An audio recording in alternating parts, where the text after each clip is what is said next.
Too many thoughts on my mind, I can't sleep at night, so I just keep writing. Everybody, and welcome back to the channel Fragrance Journey. Today I got a quick review. I'm kind of going to do two fragrances, one the regular version, one the intense version. I just kind of wanted to compare both of them. They're both from the house of Alexandria.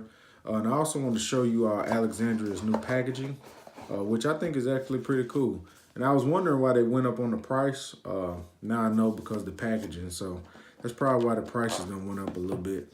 The two fragrances I'm talking about is going to be one of my favorite from last year is Alexandria Fragrances Hafez 1984. And I'll be comparing that with Alexandria Fragrances Hafez 1984 Intense. Two totally different fragrances. One I like a lot more than the other. Let's get to it. The notes on Hafez 1984 are going to be tobacco, vanilla, patchouli, rum, and exotic spices. The notes on the intense version, which is totally different, is going to be oud, coffee, saffron, jasmine, tonka bean, vanilla, and sandalwood.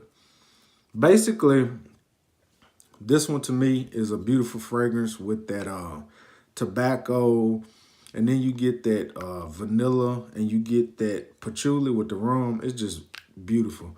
It's like a tobacco with the boozy notes with that vanilla. It's just amazing. Totally amazing scent. Now you get to this one. I'm not a coffee guy.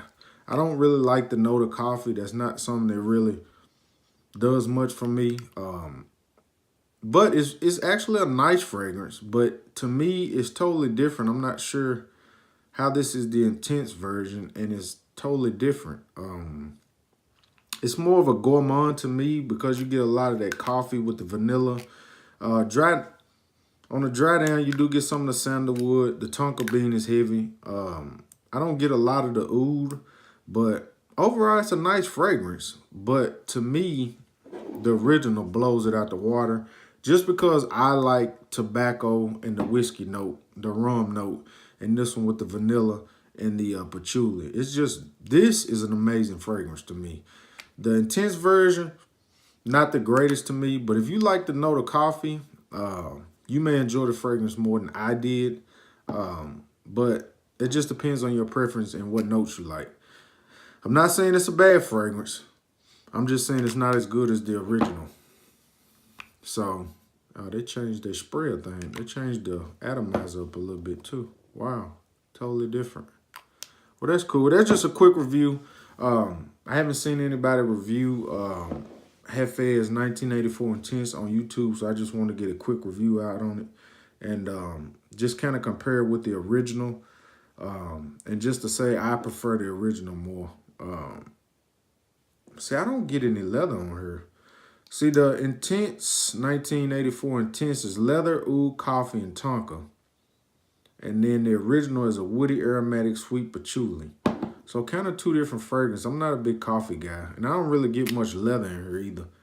But it is what it is. Just depending on what notes you like. You may prefer the coffee notes or you may prefer the intense version more. To me, both of them are parfum extract. So, you know, it's not like one was an EDT or one was an EDP and then the intense version came out and it was a parfum extract. So I'm sure the longevity and the performance is going to be the same on both. But that's just a quick review. If you can't get your nose on them or if you smell both of them, down in the comment section, leave a comment. Tell me which one you prefer the most. You know what I'm going to say. If you woke up today, you're winning. And shout out to all the subs. Channel's growing well. And I'm out. Peace.